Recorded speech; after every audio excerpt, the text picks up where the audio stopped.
No matter how hard I smile, my expression won't budge.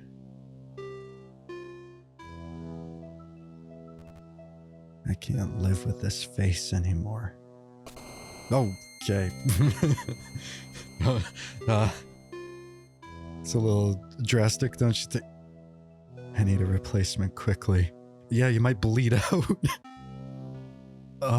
Whoa, we got lines under there. I mean, okay, yeah, hospital, maybe?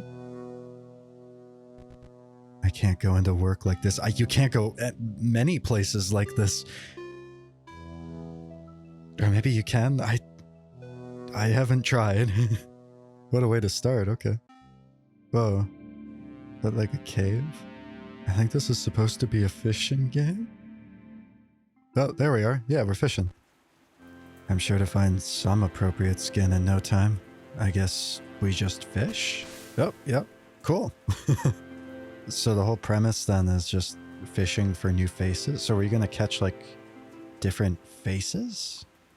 Or different fishes? Different fishes who are faces, or faces who are fishes? Oh, got some. Oh, that's a big one. You caught a Bloatrock Wrasse? The skin is rough to the touch. I can barely move it with my fingers. This won't do. You've caught one gigantic fish that can be seen observing stone structures when not hunting. They often perish from overeating. Well, that's unfortunate. Oh, so there's a lot of different fish here to catch.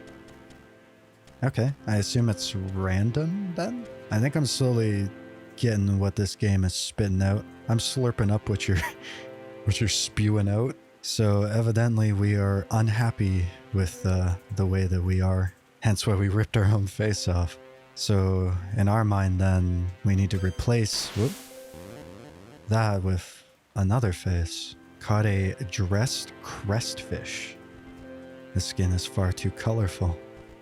I look even stupider than I do now. That might be a challenge, you know. Crestfish find themselves near the floor of food chains. This species dress themselves in reeds, making them all too noticeable to predators when searching for food. I wonder how much of these are real? I assume there's some, like, real facts to these. Some research went into this, I assume. So we're trying on different faces, or I guess different personalities. Something people often do. I mean, you hear the expression a lot, wearing a different face. I think we all, like, put on a different face depending on the situation, the scenario. Maybe not all. Oh. This one looks a little sad. You caught a dead grouper. Ugh, it's thin like paper. And there's a foul pulp inside. Common fish that often die young, shedding their scales upon death. They can be seen swimming for years after death and often fool predators with rotten insides. Oh, could they like poison them that way then? Interesting, like, death mechanic. You know, you hear the expression a lot, wearing different faces. I do it. I assume most people do it. I think earlier I said all. I don't think that's the case. Oh, that's another one of these. Very rarely do I think I meet somebody, though, who's, like, never not trying to adapt to their surrounding in some way, socially. As an example, I'm wearing a face right now, even though you don't see any face. I wear a different face at work. I've worn a different face at school. I wear a different face with friends. I wear a different one by myself. I think people constantly shift the way in which they present themselves, whether intentional or otherwise. It's just something that I noticed. I don't tend to mean to do it, but it does happen. At the end of the day, we all just want to be accepted, right? We're still missing like 6 fish, I think. I wonder what's going to happen at the end then. Are we going to actually find one that fits us? I mean, it'll be interesting if we do find one that fits us. One that we look at and just kind of go, yeah, that's the one. That's the one we're going to wear. Because I don't think that actually happens. You know, if you try to stick to one face that isn't grown by you in some way, I don't think it will work. because that's the thing. Oh, that's a different one. You caught a mirrorfish. I can see myself in the reflection. Folks don't like looking at their own face any more than I do. This won't do. None of these are what I'm looking for. I suppose I'll start using bigger bait. What exactly are you looking for then? Mirrorfish. They brush up against reeds to shine their scales. Approaching predators will see their own image up close and turn in fear. So maybe this one would be someone who reflects personality back at the one that they're talking to. Although some of these, like dead grouper, I don't know if this is representative of an actual type of person. Anyway, what I think I was going to say earlier after I got interrupted by fishing, and I'm going to get interrupted again, is that I don't think it's inherently bad that people wear different faces. As long as it's in some way an extension of yourself. You're not trying to... Oh, that's different. You're not trying to be someone else entirely. You're not trying to wear someone else's face, but you're trying to extend your own in some way, if that makes any sense. You caught a waste of flesh. Oh, good timing. There's too much going on. I couldn't use this if I tried. I'm sure you could. This species of squid adapted to have too many eyes for its own good and struggles to see, breathe, or swim. It's kept alive by conservationists. That is a lot of eyes. We're doing good so far, I think, but we haven't found the one yet. The one face that makes us happiest, which I don't think we can find. I don't think it matters what face you wear as long as it's still a piece of you, right? That's what matters most. Now, you can get lost in that of what is and what isn't you. In fact, it might be pretty easy, especially if you're taking from other people.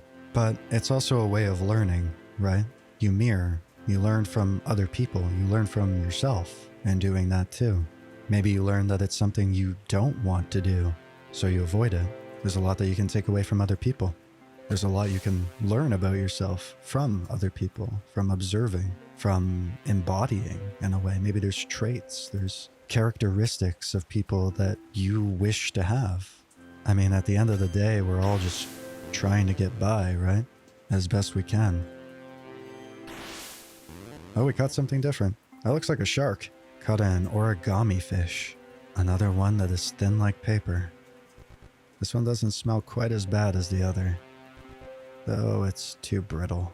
They're gonna find fault with every fish, or every face, technically. Origami fish shed their skin often and use their dead skin to create costumes of successful fish so they may live amongst them. Often killed by romantic partners. Okay. Also, what would this be embodying? Somebody who focuses too much on career, success, trying to mirror that too and getting lost in that? I guess that's the thing too, is you can get lost in trying to be somebody else entirely. So they always say that it's best to just be yourself, but at the same time, what if you don't know what exactly that means? I mean, what is yourself? In a way, at least I like to think I'm an amalgamation of 100, 1,000 different people that I've come in contact with in some way, shape, or form that have imprinted something on me, some way of thinking, some way of being, some way of talking. But then maybe that amalgamation is what makes me, me. All the different imprints and all the different impressions of every environment of every person creates something entirely new. Or I'm just talking out of my ass. You know, despite the dense subject matter, this is kind of relaxing in a way. Maybe it's just like the repetitive button presses and the chill lo-fi, but it's nice. Oh, that's entirely different. You caught a Gnashing. I'd prefer for my face to not stay this color. These fish are still disappointing me.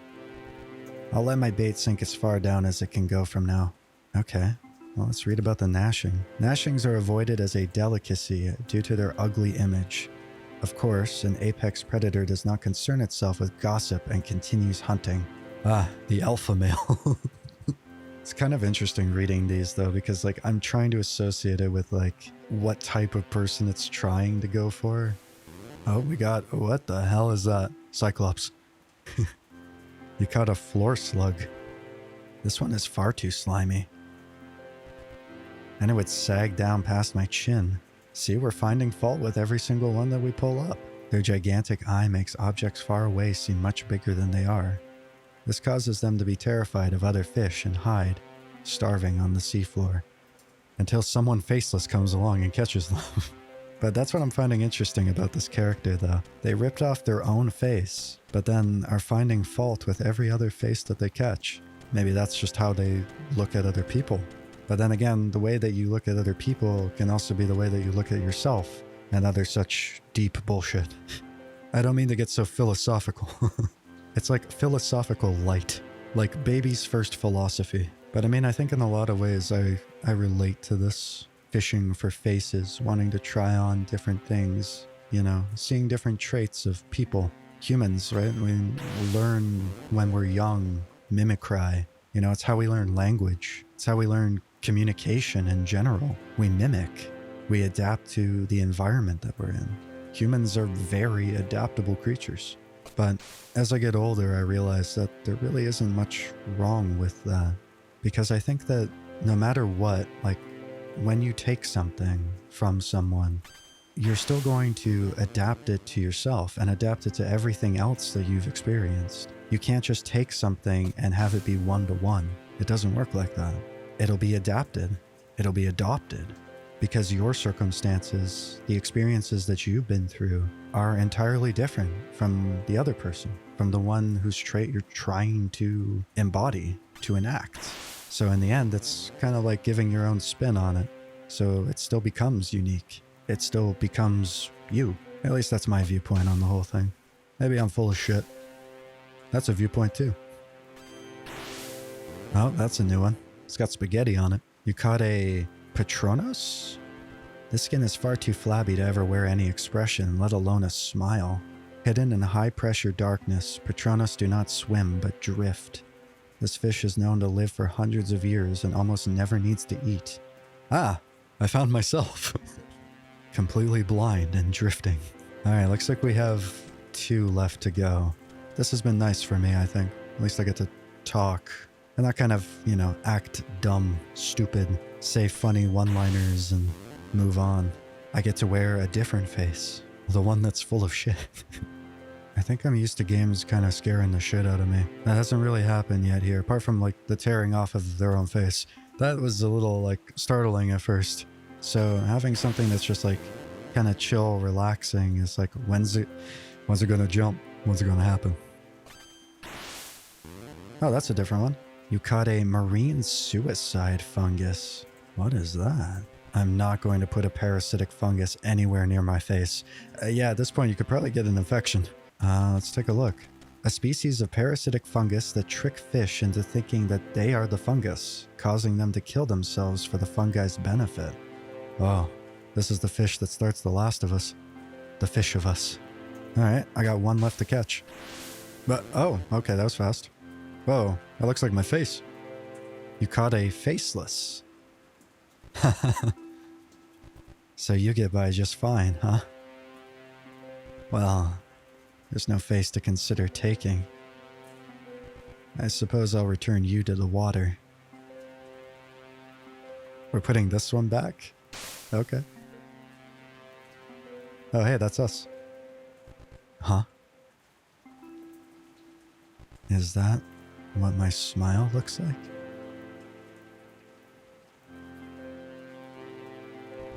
It's nice. Hey, you got a good set of pearly whites.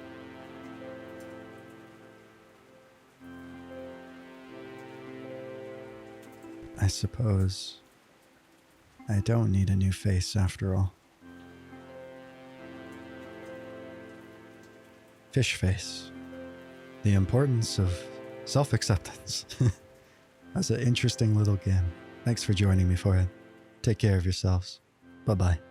I figured I'd read the last fish that we caught, Faceless. It's a wondrous accomplishment to be such a successful species in such a high-pressure environment. These fish make for good friends if kept correctly. Huh.